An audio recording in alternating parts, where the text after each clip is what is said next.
like the announcer at a Las Vegas boxing match saying, "Are you ready to rumble?" Everybody's fired up about this topic. The information on my practice is the last sheet in your handout, so I won't spend any time on that. I checked with the clerks, and there is no court calendar at 1:30, so we have a little time to go over if we need to compensate for starting a little bit late. So we'll just get right at it. If I can get this thing. Chuck, I interrupt. I forgot one thing. We also, as part of our handout materials, gave you a kind of assessment sheet, and we asked that when you get done with those, if you could fill those out and drop them off here. Also, we have, if you want any more information, general information on the Public Law Center, we've got some pamphlets up here you can take at the end of the discussion. Thanks. Okay, I think most of you have a little time to look over the handout materials, so you can have a pretty good idea of already what we're going to try to cover here today. At the end, be happy to take questions. The more general the questions are, the better. In other words, specific case situations probably don't lend themselves to detailed questions in front of the whole group in any event. Just sort of as a general background, I think one of the reasons that we have such a hot abiding interest in road associations, private roads, is that a lot of people have emigrated from more urban environments up to Nevada County and encounter for the very first time this concept of a private road as opposed to your standard, more urban environment, publicly maintained road. And with private roads, you've got issues of potential liabilities and potential issues of resale and disputes with neighbors, and it seems to go on and on and on with potential issues that you've got. Thus the title, 4 R's, including rage. In my practice, I encounter just case after case after case of people being very upset over their private road issues. Early on in my practice here in Nevada County, I came across a classic case where a very tragic automobile accident occurred at the end of a private road where the road exited onto a county-maintained road. And the young woman was seriously injured when the vehicle in which she was riding pulled out in front of a car coming down the county road. And the lawyers representing the family of this young lady quite naturally sued everyone involved, including the county and the homeowners who had easements on this private road. And I wasn't involved in the case in any way, but I heard through the grapevine that some of the homeowners' insurance policies picked up defense of the action, and other homeowners' insurance policies did not. And so very early on, this is in the early 90s, I became aware of some very, very serious consequences of potential liabilities arising out of ownership of rights to use and obligations to maintain in a safe manner private roads. And I became convinced that rather than adopt a passive strategy, head in the sand, fly below the radar screen strategy, that it was much better to be proactive, to educate yourself and take affirmative steps to manage your risks, limit your potential liabilities, and that's what I continue to advise clients today, and you'll see that coming out in what I'm about ready to say to you on various topics. So, tilting and windmills. I think, I don't want to lecture to you, but I'm going to try to tell you the way, at least I see it as it is, not necessarily the way I'd like to have the law or the reality, nor the way you'd like to have the law and the reality. Another way of putting this is don't kill the messenger. I'm just the messenger. Okay. I call this Law 101 or the paper chase. I think it's important for all of us to have some common background in order to help you understand the details of the private roads and potential liabilities and risks, et cetera, et cetera. So I want to start with some concepts of civil law, just to help you understand these things. One overarching principle, going back to that automobile accident, people who are injured, who obtain legal representation, are trying to find deep pockets to compensate injured people. And unfortunately, you may be the deep pocket that is within the target zone. So, on one level, I know this is difficult. Try not to take it personally. There's an injured person out there who is going to try to get compensation from the deep pocket, and that may be your insurance company, it may be your pocket. First principle is in our rule of law, we have, I say, two broad categories. You have the criminal law and you have the civil law. Criminal, we know what that is. It's the government regulating society with its police power. We talk about going to prison, fines. On the civil side, you have rights, contracts, money, property rights, this kind of thing. So we're in the civil context. And in the civil context, we typically have disputes between people involving money and rights, as opposed to disputes between criminal defendants and the state. Would it be possible for you to talk a little louder, because us in the back are having a difficult time hearing you? Okay, I'll do my best and keep reminding me if I trail off. Maybe I'll come back here too, that might help a little bit. Okay, a principal concept of civil law is the existence of a legal duty. Where do legal duties come from? First and most common that we're all probably familiar with are contracts. Contracts can be oral, they can be written, they can be expressed, and that basically means that there's a writing or a verbalization, oral contract, or implied. Nobody says anything, nobody writes anything, but they behave in a certain way, and an implied contract can arise. Another source, statutes. Those are enactments by legislatures, Congress, California legislature, Board of Supervisors, city councils. We've got, in this country and in England, we have what we call the common law. Court cases, actual disputes among real people. Court makes a decision and establishes a precedent, which is the common law. A term that is closely related, at least in my mind, is torts.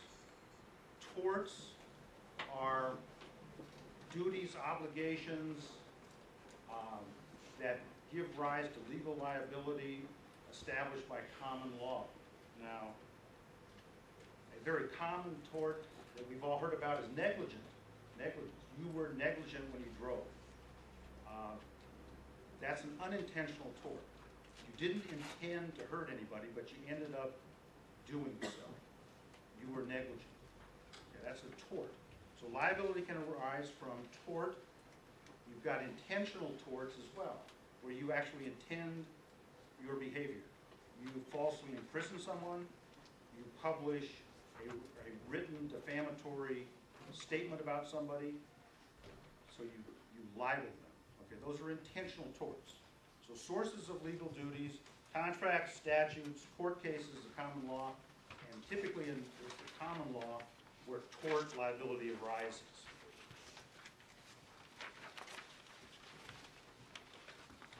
One problem with being back here is this doesn't work. Okay. All right, civil liability, which is I think one of the main reasons a lot of you are here, arises when a duty exists. The defendant owes the plaintiff a duty that is recognized by the law. There's a breach of that duty. You're driving your car recklessly, you breach the duty. The plaintiff suffers injuries as a result of the breach of the duty. Legal liability results. You're liable for the damages. Okay?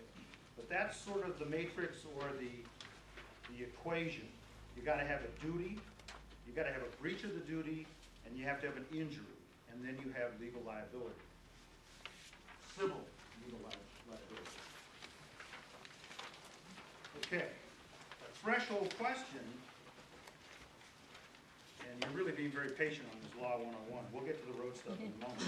The question of whether a legal duty exists, you might think, well, we've been having court cases since the Dark Ages. How come this isn't all settled?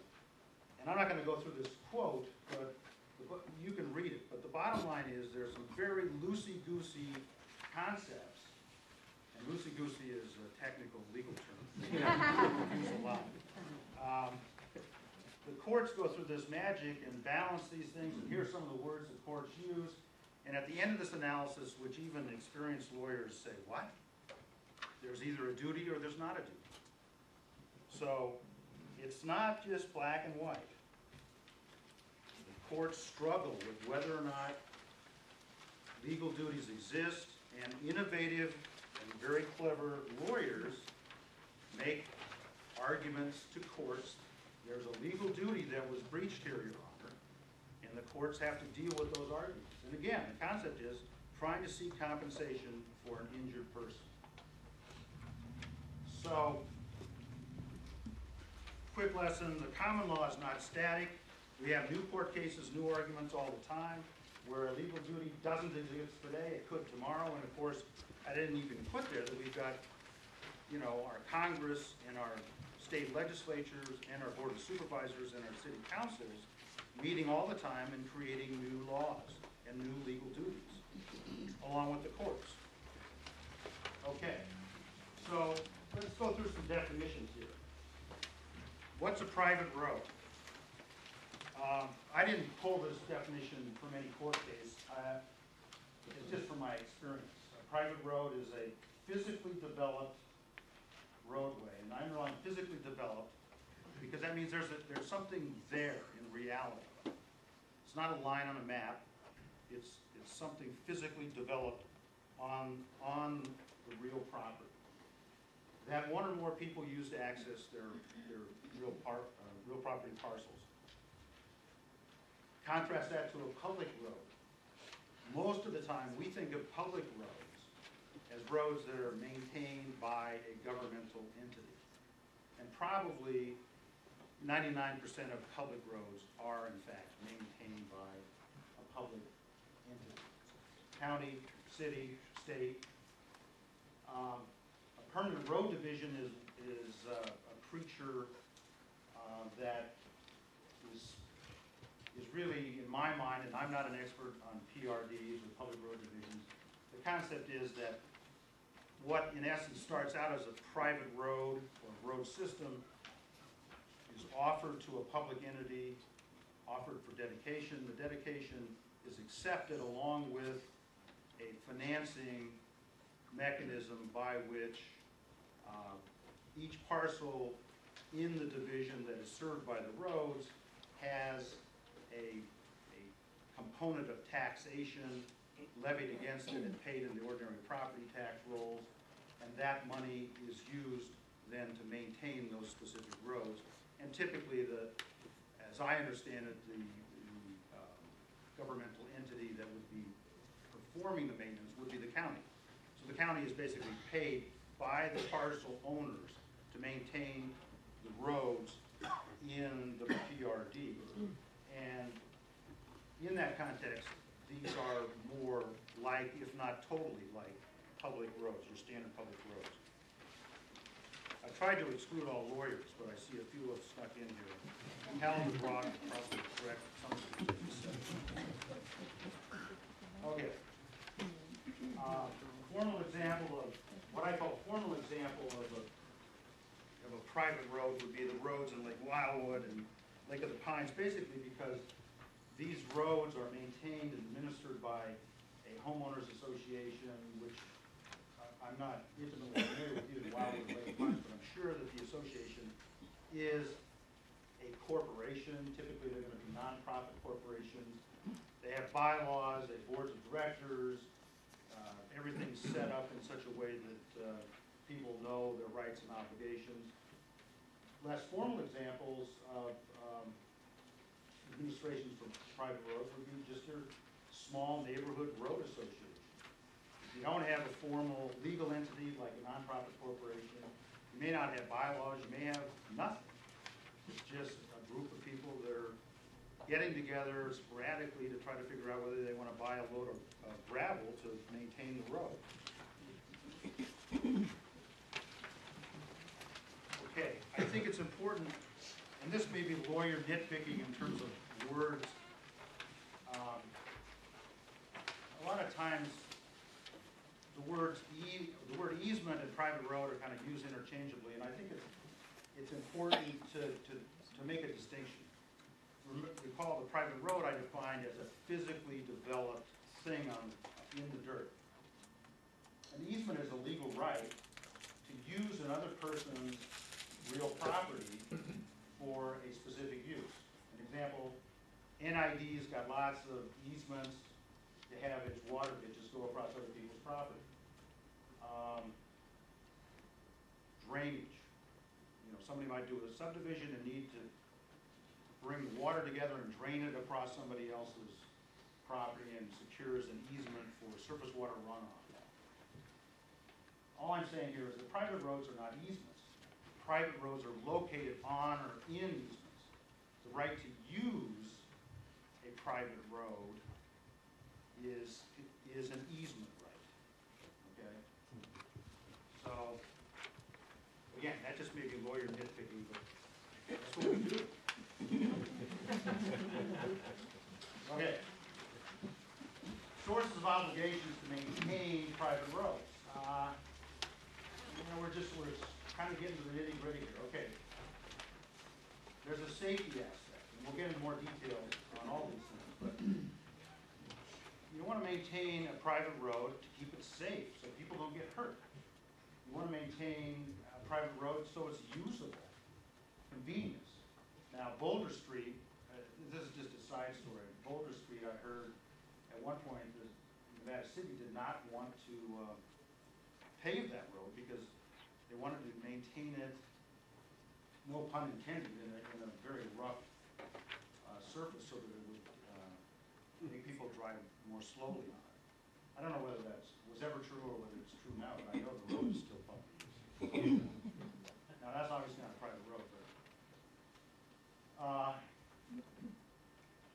the improvement, and we'll get into this when we get into the Civil Code 845, which I'm thinking most of you have heard of. Improvement of a road, you contrast that to maintaining it in the 845 context for sure. A gravel road, if you want to pave it, if you want to chip seal it, those are arguably improvements as opposed to maintenance of a road. And under 845, as we'll see, there's a statutory duty to maintain, but not to improve.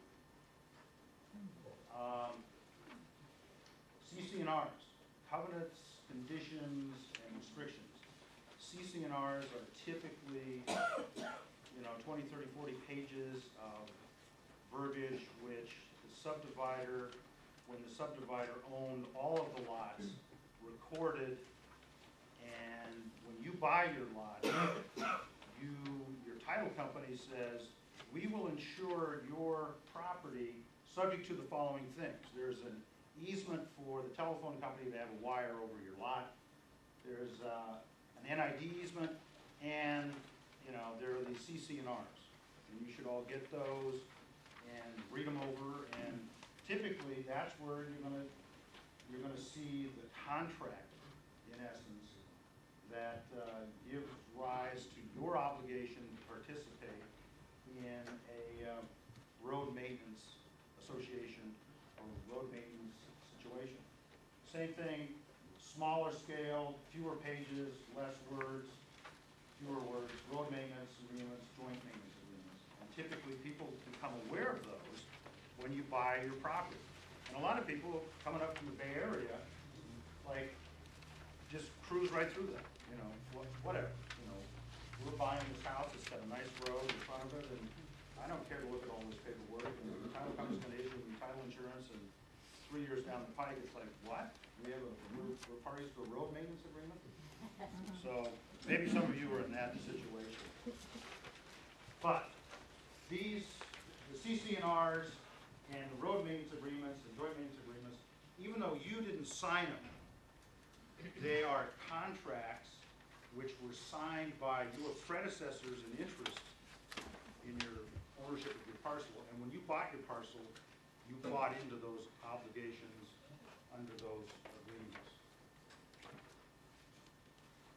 Okay, this is the hard stuff right here.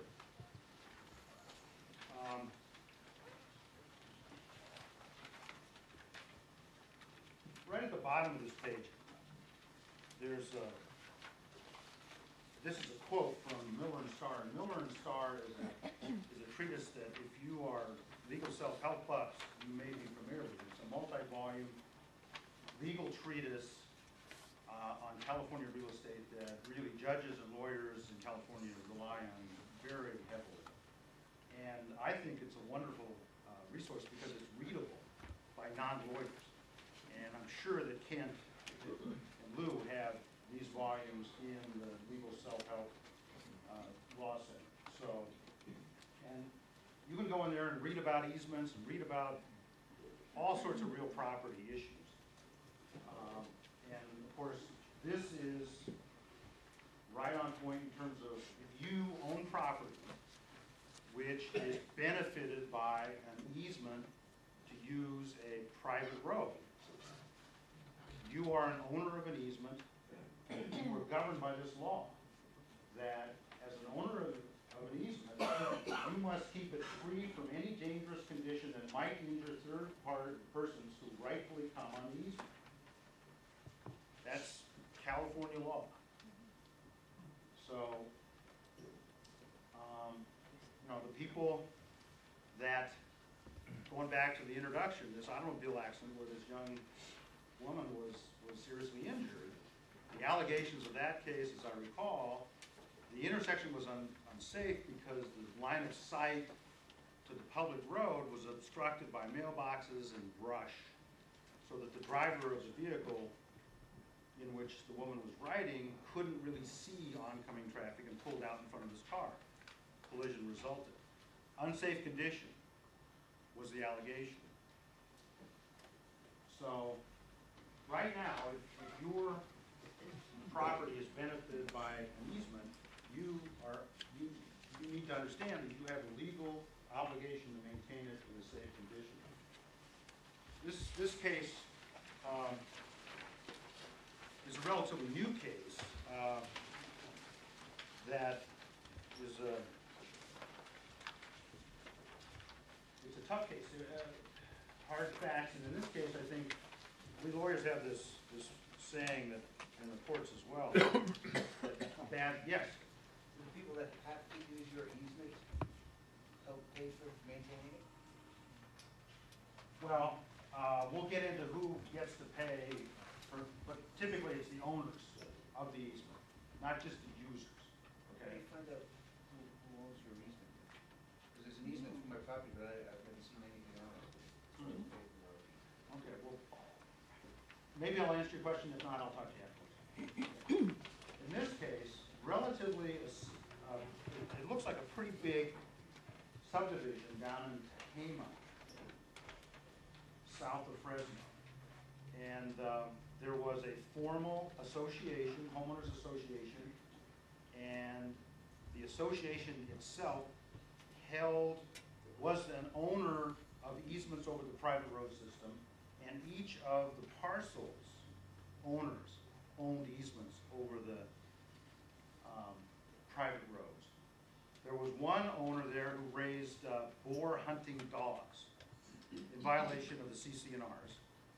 He had 20 of these dogs that were very vicious, and tragically one of them escaped and got out on the road and mauled a young boy in front of his mother and his aunt, I think.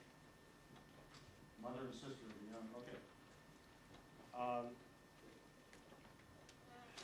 The lawyers representing the mother and the sister sued the association and everybody in the subdivision. And their allegation was that the defendants had failed to maintain the easement in a safe condition because they allowed this vicious dog to escape and attack attacked the boy. Now, you're all saying, my gosh, how could that be? Well, as it turned out, it couldn't be. There wasn't liability. The court said, no, the defendants really didn't have any control over the situation that gave rise to the injuries. They didn't have control over the fellow who was raising these vicious dogs. They didn't really have any control over the road in terms of keeping dogs off the road.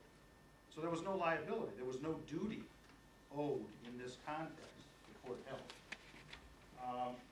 But there are two lessons here that are very important for you all, I think. Number one is, this dog bite occurred in 1998. And now we got a 2001 court decision. A lot of lawyers' fees went over the dam between 1998 and 2001. Who paid the lawyers to fight this out? That's number one.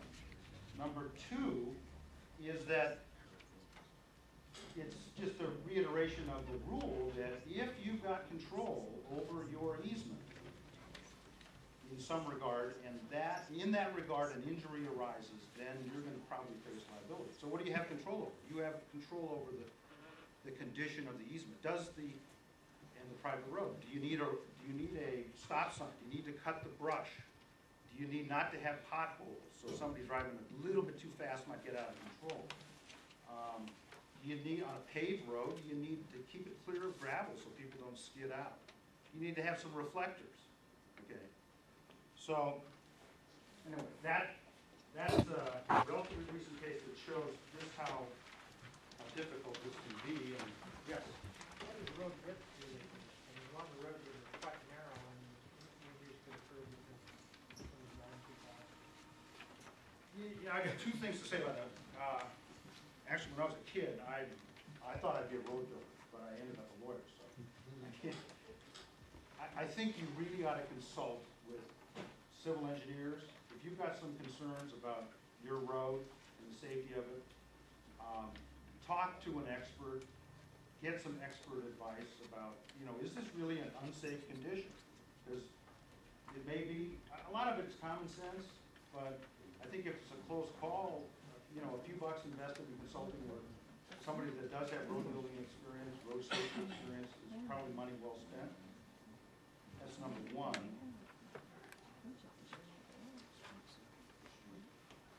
I forgot what number two was. That's a problem. Question? Maybe it'll come back to me. On the subject of control, if you have a member of the road easements and he parks large construction equipment in a hazardous way on this road, do you have control of him? Do you have an obligation or duty to Yes. beat him up to move his material? Well, beat him up is, we lawyers call that self-help. Yeah, the courts don't like self-help. So you don't want to beat him up. But yeah, I think you have to be proactive about it and say, hey, this is not good. It creates an unsafe condition. And, if he says go pound sand, then you got to go to the next level, which is, it's unfortunate, but the law does impose the duty on you as an owner of an easement to keep it safe. How do you control the speed on a private road? Signs, maybe bumps. Okay, if you have signs and it's not, what, as a homeowner, what recourse does the homeowner have to slow these people down? There are ways where, and I'm not intimately familiar with the details of how you do this, but you can take steps to allow the police officials to enforce speed limits on private roads. Now, I'm not sure how that's done, and I'm not sure that that's going to be all that effective, but Are speed bumps legal to put down? I believe they are in the private road context, yes. Column erosion control. On the subject of the narrow road, we have a very narrow road most of the way. We've had one accident I already. remember what the second point was. Thank you. I'll probably forget. The senior moment. Okay.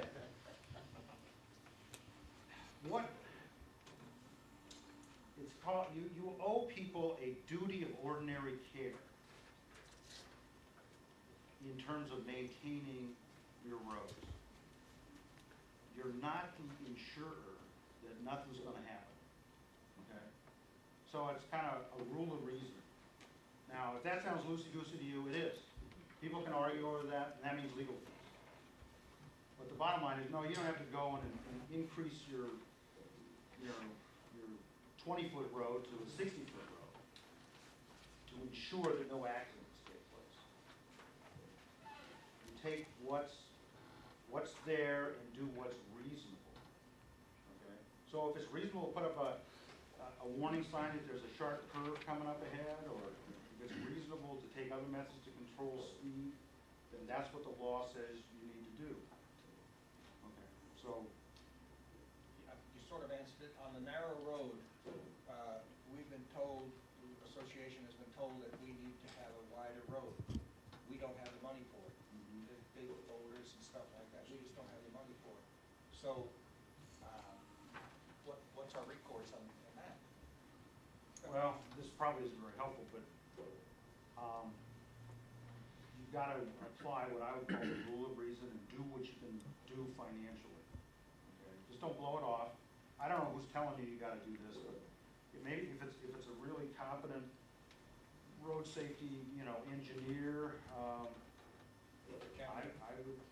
I would move as far along that path as you can and ask him or her, well, is there anything less expensive that we could do that would help? Could you enforce contracts with people who are on the road and say like, this is a single road, you agree by signing this contract that you know the responsibilities and hazards of driving up and down this road, and can't they be held liable for signing a contract to use that? Wouldn't that help you in a way?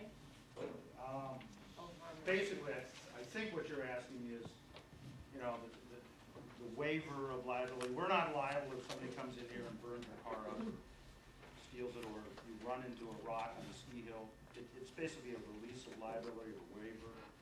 And I'll tell you, if I'm defending you, I would like that piece of paper signed by the person who was injured. Because there's going to be one more hurdle that person's lawyer is going to have to come over to get liability. So. When you talked about a private road, what happens when the only way to a person's house is off of that private road, and the county and the waste management and all the county uses that road to pick up their garbage? Are they partially responsible for maintenance? We wish. Well, I think you should address that to Hal DeGraw. Yeah, I was gonna say, right there. He doesn't want to answer that right now. I don't know. I don't think so. Unless unless you want to schlep your garbage down to the public road, that would be my answer. Some people don't have access to the front of the road. I investigated this one time for the NID, and you're allowed to collect 1/10 of a cent per mile if you log in and log out the miles they travel over the course of the year.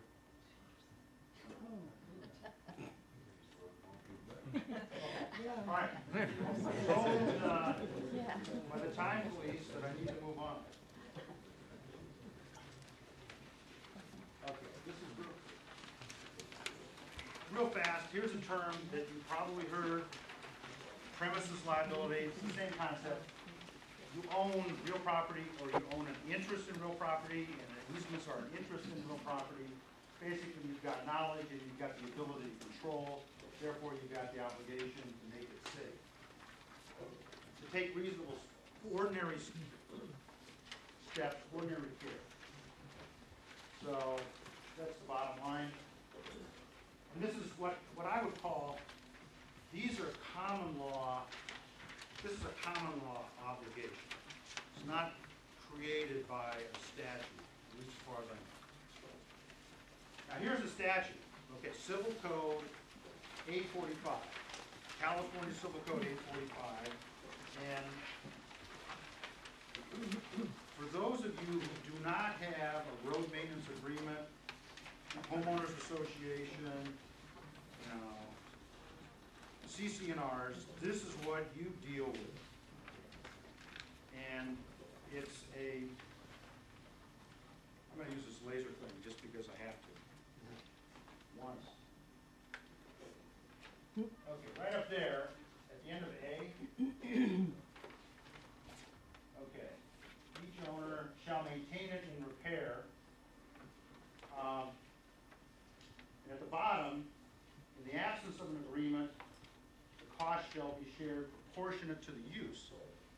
And this is kind of a bare bones statute, not very long. There are other provisions having to do with snow removal and what happens if you get a dispute. But because it's, I mean, proportionate to use, you can just say, well, what does that mean?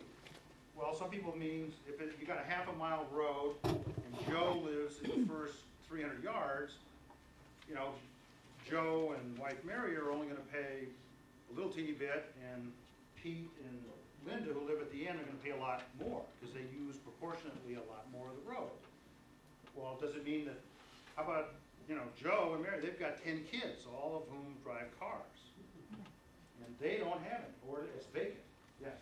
Speaking to that, what about absentee owners that don't, you know, live on their property? And then also along with that, we've got absentee owners that were getting ready to do repairs and aren't paying, but they've also recently marketed or sold their properties. So tree crews, realtors, etc., have been making, you know, use of. They haven't directly, but All those questions are just classic examples of why this really doesn't work that well. Okay? And you know, the remedy down here, if you've got a dispute under here, you can go to court, and there's so little money involved in this typically that the lawyers can't have a lot of fun and take it up on appeal, so there are no cases. You know, so we don't know what this statute necessarily means in all these contexts. There are very few cases.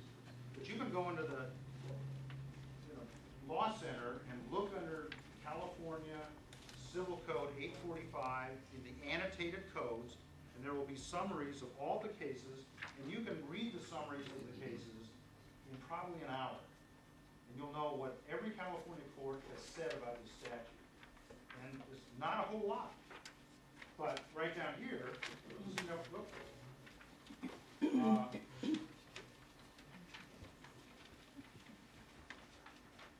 says in the absence of an agreement. Well, a lot of people had the idea of, you know, let's fill in the gaps, let's get an agreement. So you've got the CC&Rs, you've got the road maintenance agreements, and you've got the joint maintenance agreements that fill in the gaps of 845. So I think I had a slide in here. Yeah, okay, basics. You've got a duty to maintain, agreements, control over 845. If you have an agreement that controls over 845, it can solve these questions. And the idea of, hey, let's have an agreement. So, what's a road association? We finally get to that. What's a road association? And you would think that might be an easy question.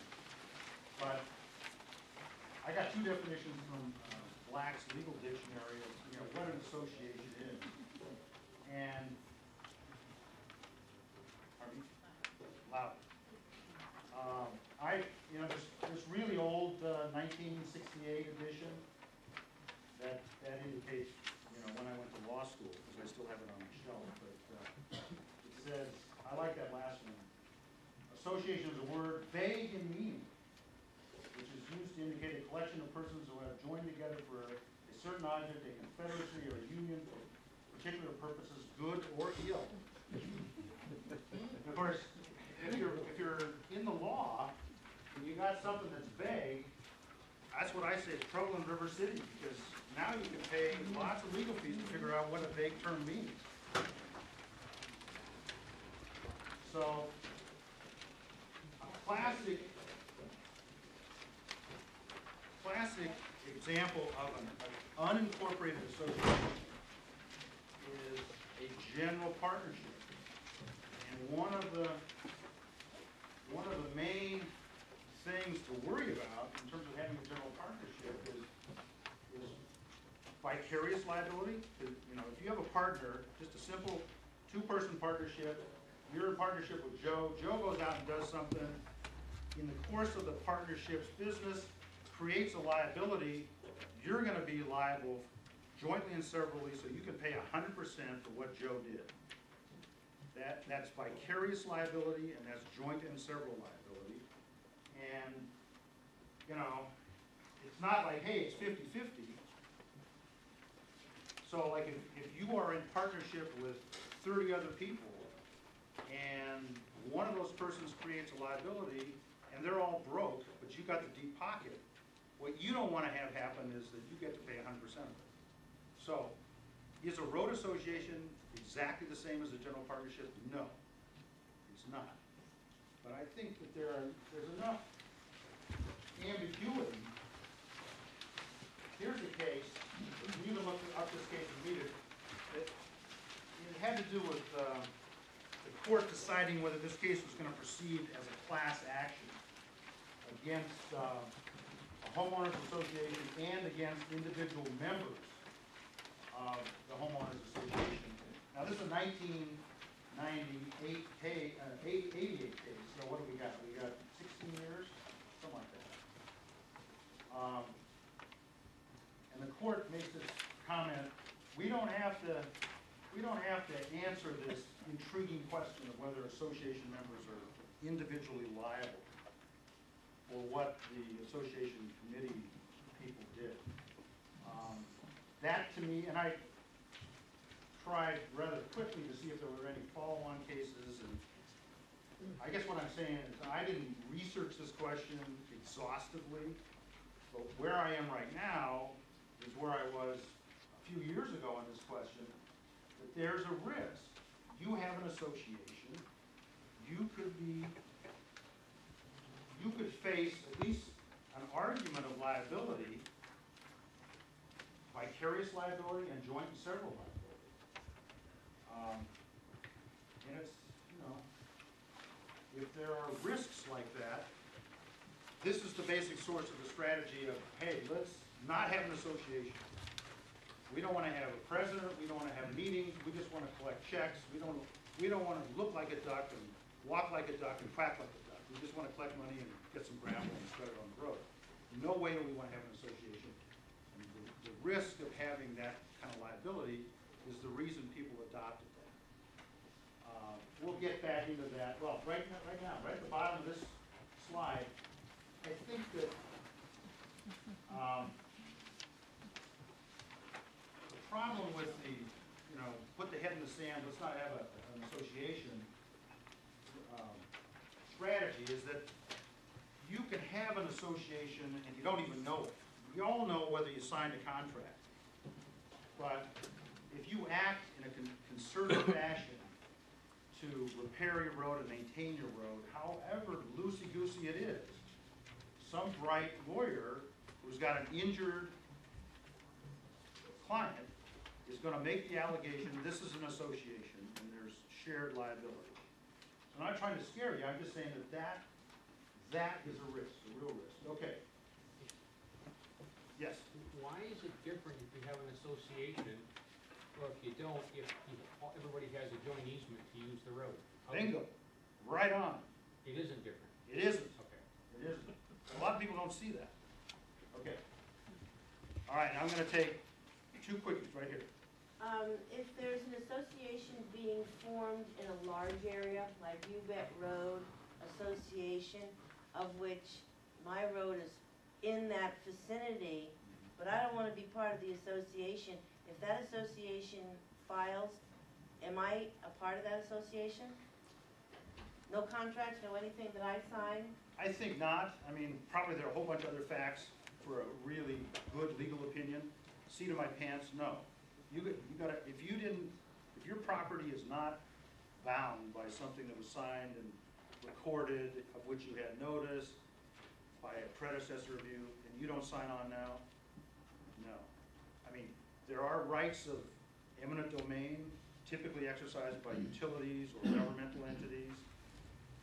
Very, very rarely, you know, in a private context, so my sense is no. I have a question too. What is the difference between a private road and a prescriptive easement? Okay, very fast, and that's number 3, so you've got another wire there. But a prescriptive easement is an easement that arises, we because of continuous, open, hostile, non-permissive use over 5 years. So a right, an easement right arises, okay? And again, a road, in my parlance anyway, is a physical thing on the ground, and if you have a legal right to go on the road, that right is an easement, either a prescriptive easement or a deeded easement, okay? My question is similar to hers. If you, what sounds to me like is it's going to discourage people from contributing to the road maintenance because they don't want to be involved in any kind of liability. Well, I'm hoping to answer that question, because I think that's a bogus argument. Not that people won't use it, you know, I think it's bogus. Okay. How are road associations formed or created? We've been over a lot of this. We've got the CC&Rs, typically recorded. Road maintenance agreements, if they're gonna be binding on you, they're gonna be recorded unless you're the ones who signed it, or unless somehow you got actual notice of it. Same with joint maintenance agreement. Civil Code 845 is not an association, okay? It's a statute which says you have an obligation to maintain. So it's at least theoretically possible that you have a legal obligation to maintain the road under 845 and a sharing mechanism, cost-sharing mechanism, and that's not an association.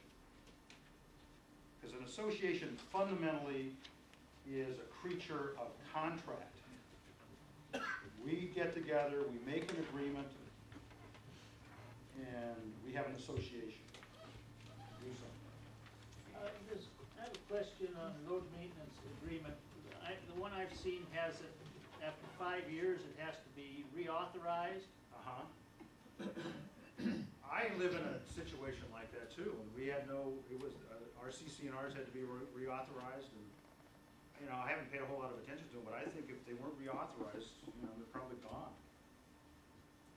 What does reauthorizing entail? You gotta look at your agreement.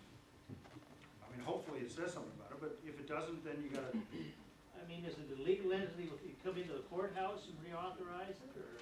well, I would say that in your, you know, in the agreement that says it's gotta be reauthorized, read it carefully, because I'm hoping there's something in there that says, and this is how you reauthorize.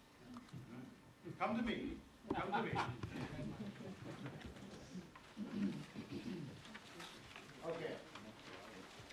Very quickly, reasons to form a road association. There's the 845 duty to maintain. You can supplement that with an agreement or an association. American Disabilities Act. I'm not going to go into this in any detail, but I'm aware of a lawsuit involving a disabled person in a private subdivision who sued, claiming access, claiming her rights of access were not being met under the ADA because adequate snow plowing wasn't being performed by the road association. It was obviously in snow country. So bottom line is there are statutory duties that you got to maintain the road. An association is going to be helpful. You got the common law duty to maintain the premises liability. It's more convenient usability. This governance thing here, that's a fancy word, but it deals with just this issue. You know, if you have an association, if you have bylaws, if you have a rational set of provisions in a contract, you know what the rules of the road are. You know how you decide things. You know how you take actions. You know how you dispute things. You can have a rational system of governance for your group that's got to, you know, maintain the road. Yes? In terms of getting a road agreement, is there any sort of legally rules in terms of a majority of the property owners or unanimously in terms of signing to that then if a majority did it, does it govern those that refuse? Good question. In the absence of anything that's recorded, like CC&Rs, a previously existing road maintenance agreement that binds the owners of the parcels. In the absence of that, I'm virtually, that's a fudge word, okay? I'm virtually 100% sure you gotta have unanimous consent. Okay? So that is a huge reason to have an association that has something more rational than that, because things change over time. How do you amend something if it takes just one holdout, you know? So I don't think you'd want to have an association that, you know, bare majority, but maybe a 2/3 majority can change things to adapt to changed circumstances. So, yeah. What's the difference between an association and a community service district? We're in a community service district. The county collects our assessments, and we have meetings every 2 months, and we have to follow the Roberts rules and all those other things. Before we had an association, and we just said, hey, on Saturday, let's go to apocalypse. Well, I'm thinking that the community service, you want to comment? No. The community service thing is kind of like, I think, and I'm kind of a Dave in the woods on that, like the permanent road division situation. So you've got a financing mechanism in place where the county's collecting and doing the maintenance and everything. No. We have to do everything. Oh, We you do? just collect the taxes. Oh, so they just collect the money and give it back to you? Yeah, they send the, when we buy gravel, we send them the bill, and then they send the check to whoever we bought the gravel. Huh. But all we have to do is the approval by the president or one of the board members to go ahead and buy the gravel. I don't know about those things, but I think it would be really easy to learn. I think they're gonna be ordinances, county ordinances, they're gonna be state statutes that you just read. And it's gonna lay out, okay, now your community service organization, CS Service District. district, their rules. I mean, that's what we do, but it's not like it's brain surgery. If you can read and you got the patience and just dig them out and see what those are. Yes? If you have a road association, it seems to be working, but it's not recorded. Is there any reason to try to get it recorded? Well, first of all, to get something recorded, to bind parcels, all the signatures have to be notarized. Right. And there are probably some other rules but that's the main one you gotta worry about. And I'm thinking that this is a brand new situation. It's an old one. Well, see that what recording does is it means that when the new people come in, they're on notice. And if they buy, they're on either actual notice because the title company did their job and gave it to them, or they're on what the lawyers call constructive notice. Too bad, he didn't see it, you're bound anyway. Okay? But if this thing was never recorded, somebody buys, comes in, they say, we didn't know about that. We're a BFP, a bona fide purchaser for value, and we're not bound. So I think, if you've got unanimity among everybody that you want to have bound, probably be a good idea to, because I think these are useful devices. Is there any difference or an implication of, calling yourself an association if you have bylaws as opposed to a road maintenance agreement? 'Cause I'm wondering if bylaws imply a corporation or an association, and a road maintenance agreement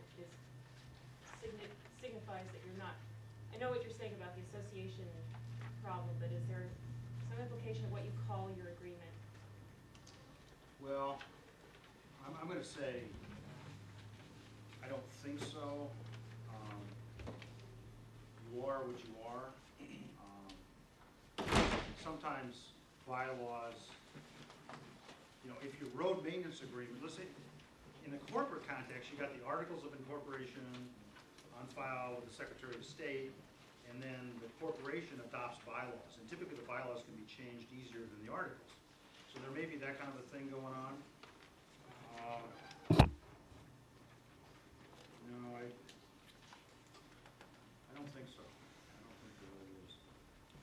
Okay. Is it just me, or is it hot? It's hot. Boy, a lot of hot air, and it's all coming from one mouth.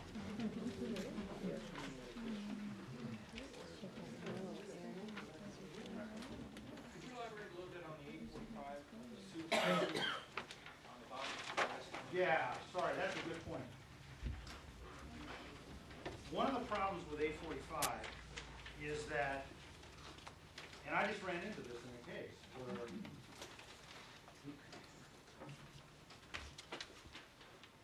in the United States, unless there is a statute or a written agreement that says the prevailing party will get attorney's fees, if you go to court, each side bears its own attorney's fees. So, and 845 doesn't talk about attorney's fees. So the so sue me is, the guy holds out and says, I don't want to contribute, this is crazy, so sue me. And so, either you go in small claims court and do it all yourself, which a lot of people do, or, you hire a lawyer and it's just not cost effective. So, what we did in a situation just recently is the people involved didn't want to have any kind of an association, but they were worried, so we did a 3-provision agreement. One, probably the existing law, that if anybody damaged the road, they had to repair it. The concern was some guy was going to build a new house and might just tear the heck out of the road with big, heavy construction equipment. And probably the law says, all right, if you damage the road, you got to fix it. But we just put that in an express agreement. And then we had, number 2 was just a regurgitation of what 845 said. So that's nothing beyond the law. But the third thing in the contract was, if there was litigation over what to do under 845, the prevailing party would get attorney's fees. And to me, what that means is it makes people serious about being reasonable. Because nobody wants to pay attorney's fees, and nobody wants to pay 2 times attorney's fees. So that's the beauty of a prevailing party gets attorney's fees clause in an agreement. And you got to be careful, look for that. What I tell my clients, if you think you're going to breach an agreement, don't put that in there. If you think the other guy's going to breach, put it in there. Because there's a disincentive for breaching. So it avoids the so sue me. Okay, reasons not, potential liability for road association, we kind of talked about that. But, and this is your point, duty to maintain in a safe condition is not avoided. Just because you don't have an association doesn't mean you're not potentially liable if you've got an unsafe condition. The deep pocket syndrome, they're going to go after you anyway. And the bottom line is, some people don't want to have an association because they don't want to associate with anybody. Well, you're going to meet your neighbor anyway, because the roads have got to be maintained in a safe way, unless you want to just do it all yourself. So, head in the sand, flying below the radar strategy is just, I don't think it's the wise course. Yes? Okay, in terms of safety, you said the road association creates speed bumps. Do speed bumps create a new liability for the road association? Which is the big argument our associations have. I think that's a really good point. Off the top of my head, Apple notification? Yeah, exactly. And, well, we're going to get into some other strategies. Chuck, Yeah. there is a ton of information on the internet regarding speed bumps. They carry their own implications, but I've done a lot of research on them. The biggest issues, what they do to response times for medical and fire personnel, and there's other spin-off issues as well. So there is a ton of information on that. Maybe you guys can connect, because the internet is obviously just a wonderful source of information. Lots of it, yeah. So, Okay. Impact on property. I'm not sure I've got a whole lot to say about this. I think that, sure, the fact that you're, on a private road, you got a road maintenance agreement, or you're in a homeowners association, that's going to impact your buyer pool, maybe. My sense is that, you bought in at a fair market value, presumably, and you're going to sell at a fair market value, and there's going to be an impact or not on both sides of that time continuum, in terms of your road situation. So, as far as I'm concerned, it's not a factor. I think when we get into the insurance stuff, which I think is very important, just like it's hard to get homeowners insurance in California right now, I think well be a significant factor. That we're just gonna, it's a potential negative that you have the upside of the more rural character of your parcel. I like this one too, individual control. You know, if you live on a public road, it's like, is there really anything you can do? You know, you can talk to the county about getting it paved and, you know, you get on a list and, but if you're in an association, it's more intimate, you've got more, if you want to devote the energy to it, I think you've just got more potential for impact in your road and your road situation. So that's a plus to me. Maybe that's just because there are times in my life to get involved. So, risk management, here we are, insurance. Right at the top it says, get it, have it, and confirm it. So, going back to the very beginning, the question of this lawsuit in the early 90s, some of the homeowners' insurance policies stepped up and some didn't. So what I suggest to everybody is you talk to the person from whom you bought your homeowner's policy and say, I live in this situation. You do, you're canceled. Where's that Ferrari guy? But I would rather know if I've got insurance or not. And maybe you guys all know this, but this is insurance 101. You buy an insurance policy and the insurance company makes two promises. The one promise that we all think about is, hey, if I'm liable, they're going to pay the judgment against me up to my coverage limit of $1 million or $300,000 or $2 million, whatever. To me, from the lawyer's perspective, the more important promise is the promise to defend you when you get in a lawsuit. Duty to defend, duty to indemnify. Duty to defend means that when you get sued, you just give that complaint to your insurance company and they have to hire a lawyer. So you don't go broke paying the lawyer. Okay?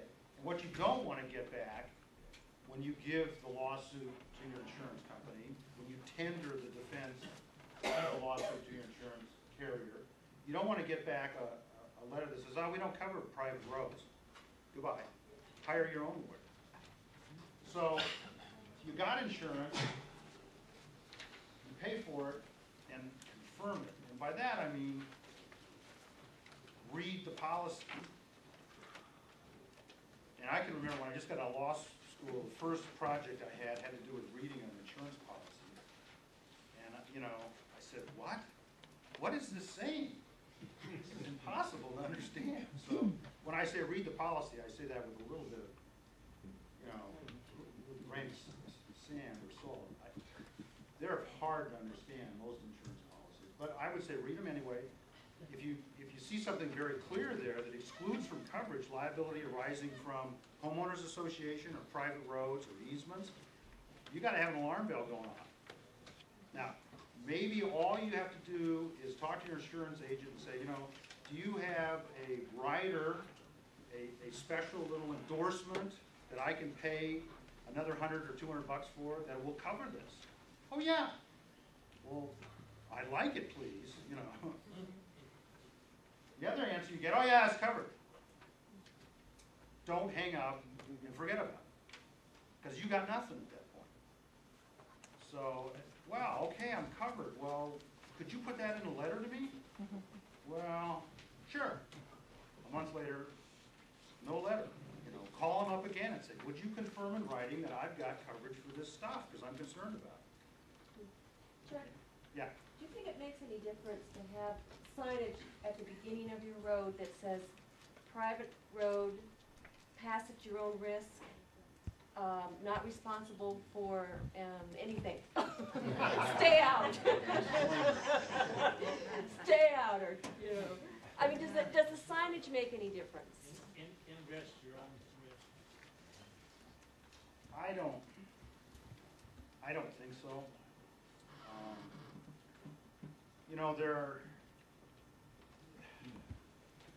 The ski area example is, I think, the best one.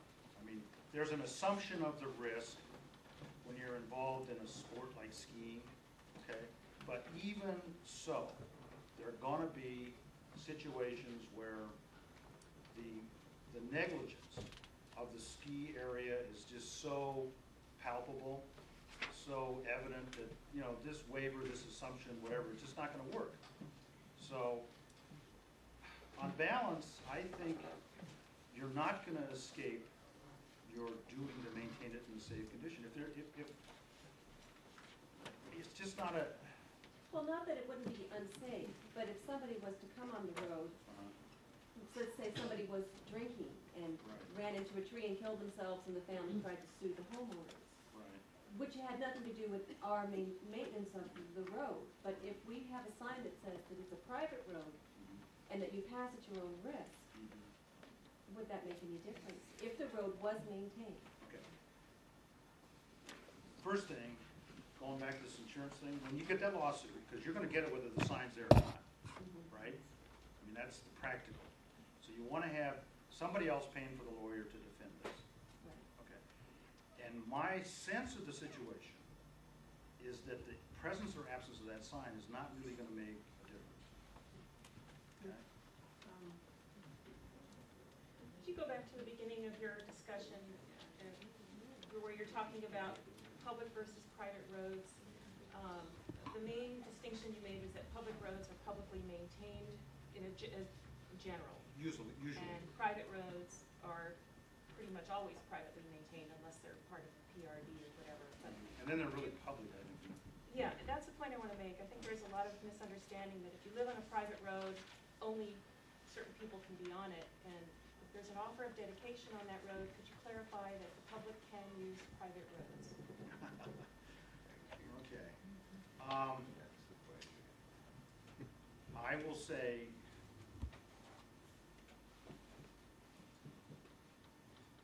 typically, when parcels are subdivided, they're gonna be offers of dedication, okay, which are, in Nevada County, has historically, for the last XX years, have not been accepted, okay? So the roads, they have an outstanding offer of dedication, and technically are not, the offer of dedication has not been accepted, so they're not public roads. Now, there's the Henshaw case relatively recently, where basically it turned into the offer of dedications on those roads were not formally accepted by the statutory mechanisms for the county to accept the dedication, but because of actions by the subdividers, et cetera, in terms of selling, referencing the subdivision maps, which had the offers of dedication, in essence, the judge said this was enough to make these public roads, so the public had a right to go on, okay? Certainly none of these roads, in that case, were maintained by a public entity. And when I said my little hedge on usually, that's the situation, is that you can have the public acquiring the right to use the road, but, you know, maybe nobody acknowledges it, certainly not the public entity that might be responsible for maintaining it, and not the people that think, hey, we have a private road. But it is nevertheless, after litigation, found to be a public road. Now, early on in your question was, well, if it's a private road, can you exclude other people from coming on it? And Can we put a gate on the road? that's, Like fire. Let me finish this tough one first. I'm gonna say that my understanding of a private, if it's truly private and the public has not acquired rights to go on it, that whoever is administering the private road can exclude the public. And that's kind of by definition. Would I give somebody a written opinion on it? I'd do some more work on it. Same with the gate question. That, I think, is subsumed in that answer.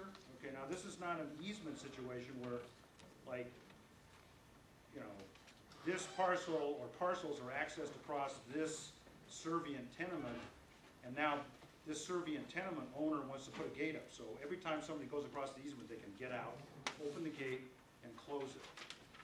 Factually intensive question, you know, is it up in cattle country where somebody's using it once a day?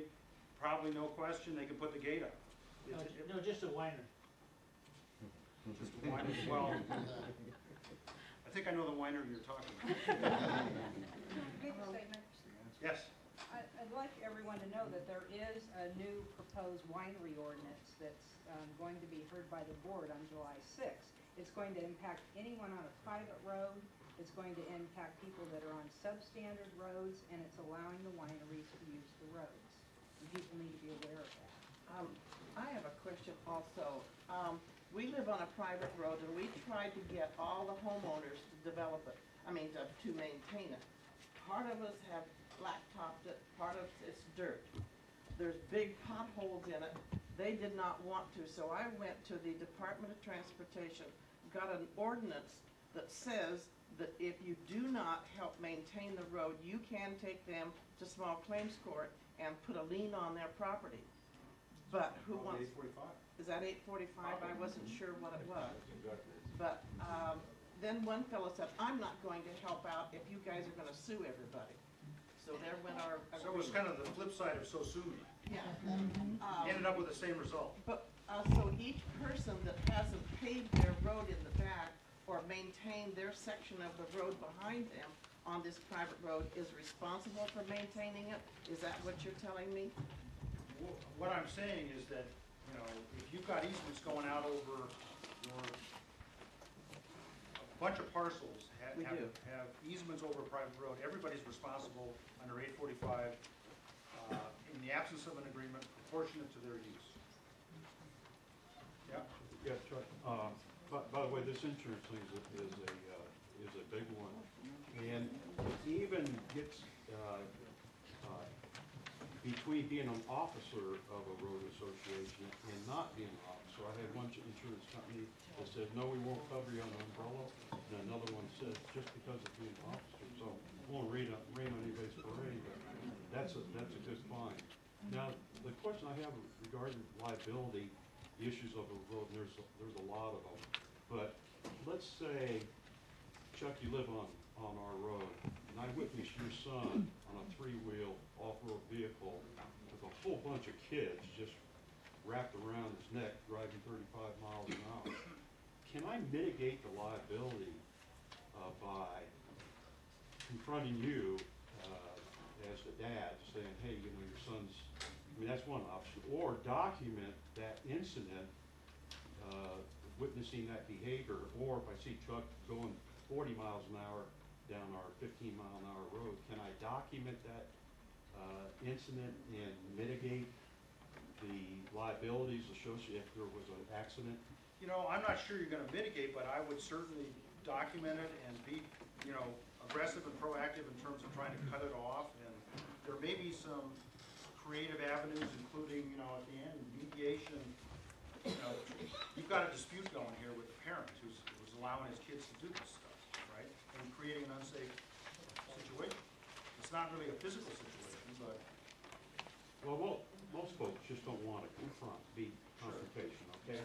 But they'll bring it up, and this is the spin-off is, if people on the road bring it up to an officer of the road association or have knowledge that this is going on, can they be trapped around this gross negligence?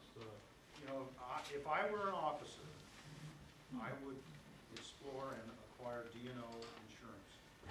Okay. I mean, it's an unfortunate cost. It's gonna cost, you know, depending on the number of parcels, et cetera, it's probably gonna cost a couple of $1,000 if you can get it. But I would be very diligent in trying to get it. Now, there's an alternative, and that's this common interest development thing, which is basically, you know, the big boy stuff. Condominiums and, you know, homeowners associations, and I've never done this, but there are provisions in here. If you basically maintain $2 million of insurance that cover your roads and your common interest development, then each individual is immune from lawsuit. So you might get sued, but you can get out real fast. And I think for some road associations, some contexts who are not formally the big boy common interest development, consider converting to it and getting that immunity. Part of it, though, is you're going to get the insurance. So one question, well, if you're going to pay for the insurance, you have to do this, and the answer is no.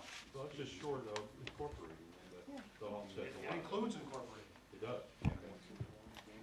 Yes. I think that a nonprofit corporation, volunteer directors also can qualify for that immunity if they have the insurance at the level you're talking about. Right, there's another provision in that section that's. 500,000 minimum.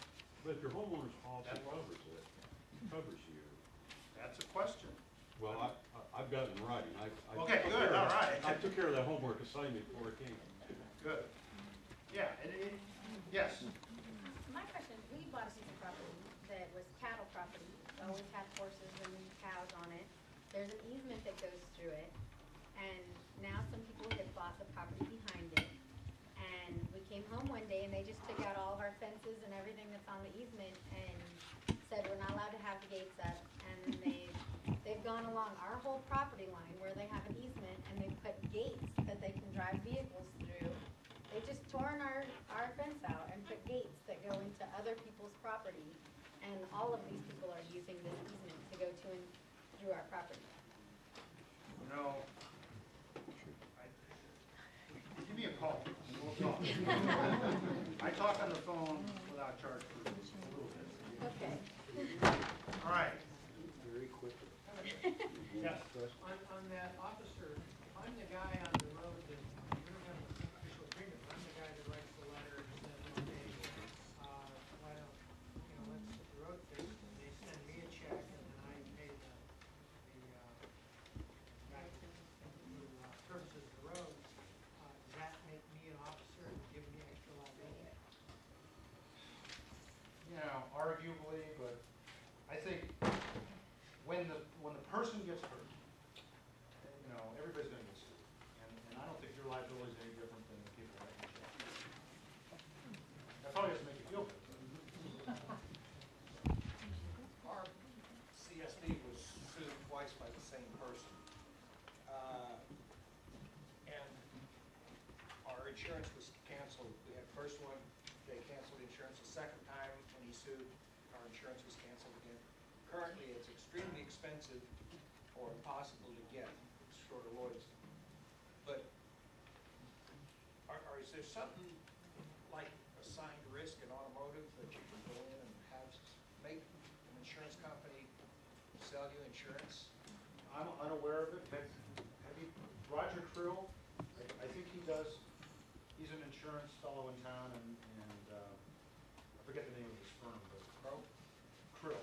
K-R-I-L-L, and I intended to talk to him before this thing, and I just ran out of time, but my broker referred me to him for some of his more exotic coverages. You just gotta find a good insurance guy who knows his business and her business. Well, one of the board members has gone to an insurance company, and they said that, as you were saying, with the homeowner's insurance, he said that in reality, they're gonna go for the homeowners individually in this whole thing. We have 64 parcels. They're gonna go to each one of the 64 homeowners, or however many have it, but they're gonna sue versus the insurance companies for the road. So they advise, don't even bother to get the insurance. This was somebody in the insurance company. Well, the first line of defense is if everybody's got insurance and the homeowner's insurance and the homeowner's insurance all say, yeah, we're gonna cover this in writing, probably it's superfluous. But then, everybody's changing their insurance company, it's, when you divide $2,000 or $3,000 among how many parcels, it's like. Chuck, if a lawsuit is coming, it's not just gonna go to the officers of the association, it's gonna go to every property owner on that road, even if they're not members of the association. Yes. Is it really true that if someone is, your roads are safe, basically, driving drunk or speeding and they get in an accident, is it really true that we're gonna be held liable when they were not doing their duty, you know, based on that person that you said? You know, I would say probably not under those facts, but the problem is that, you know, the overzealous lawyer is gonna sue you anyway. Who determines whether the road is safe? Right Ultimately, out there on the corner. ultimately a jury, if it goes to a jury trial. So, okay. Just a couple quickies here. You know, I'm a big believer in resolving things outside of the courtroom. So, my helpful hints on that is don't ever say, go ahead and sue me. Think about the other person's interests, try to put yourself in their shoes, understand where they're coming from and how you can accomplish what you want to accomplish, and they can accomplish what they are trying to accomplish. Don't think about positions, think interests. Nolo Press is a legal self-help publishing outfit that I refer clients to all the time. You know, they're on the internet, check their titles. They've got some good stuff on resolving disputes. And mediation, it's incredible the percentage of success in terms of a mediated resolution to disputes. After a dispute has arisen, if the parties say, yeah, we want to mediate it, which is basically, mediation is a facilitated negotiation. Nobody says, this is the outcome. There's no imposition of this is the result, which is what happens in a court, judge or jury, or in an arbitration. Mediation, the parties have to agree. And the mediator facilitates the negotiation and the ultimate agreement. If after a dispute has arisen, the parties agree to mediate 95% or higher, there's a resolution by way of a negotiated agreement, which is, you know, that's huge. Dispute resolved. You go about your life. No more money, no more negative energy. You just have to be big enough to say, hey, I compromised a little bit and I resolved the dispute. Done deal, I'm moving on. So, yes? You know, I've always been told that it's a whole lot easier to sue an association, a recorded association, versus just the homeowners on that private road. What I'm hearing from you today is saying that's not true. If I'm gonna be suing somebody, I'm gonna be clever enough to figure out who the association is, who the officers are, who the members are, and I'm suing everybody. So, and as individual property owners having easement rights over this road, you have the, you know, if it's an unsafe condition, or like in the case of the Cody Tehama case, the dog bite case, you know, I mean, those people were ultimately found not to have a duty to keep the dog from biting the kid, but they got sued anyway. Yes? Question. Why? She got frozen out once. You're the last one. I have a road that goes by my property, and that's the road that I am part of the association. But at the end of that road, it is really fire access only. It's nearly impassable. Occasionally people do come through there. I'd rather they didn't, but we keep it open so that in case we're all trapped in there, we can get out, because I live where the 49er fire came through.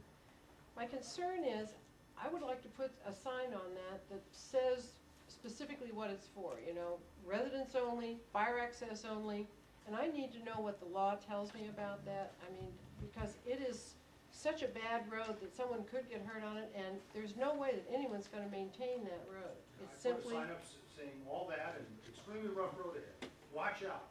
Proceed at your own risk. Okay. Now that's a slightly different answer than the one I gave earlier. Right, I know it is. Right at the, I like to be inconsistent. So which is the true answer here? Yes. Slightly different question. In the words road maintenance agreement, can that be construed to mean taking care of the sides of the roads also, such as cutting weeds, or berry bushes, or whatever? You know, again, you gotta look at the words of your agreement for sure, but I would say generally, yes, you gotta, you know, the drainage swales and everything associated with having a traveled way. Okay, one more. Can the money that we collect for the road maintenance as part of the road maintenance committee take those monies and purchase an insurance policy? Do we have the authority to go ahead and get D&O or that kind of liability coverage? Well, you know, you look at the language of your agreement, okay? I'm assuming it's not a CID, common interest development. Correct. I'd give notice to your members, saying this is what we're gonna do, this is what it's gonna cost, this is why we're gonna do it. And if you got any problems, let us know, and then do it. All right, thank you very much.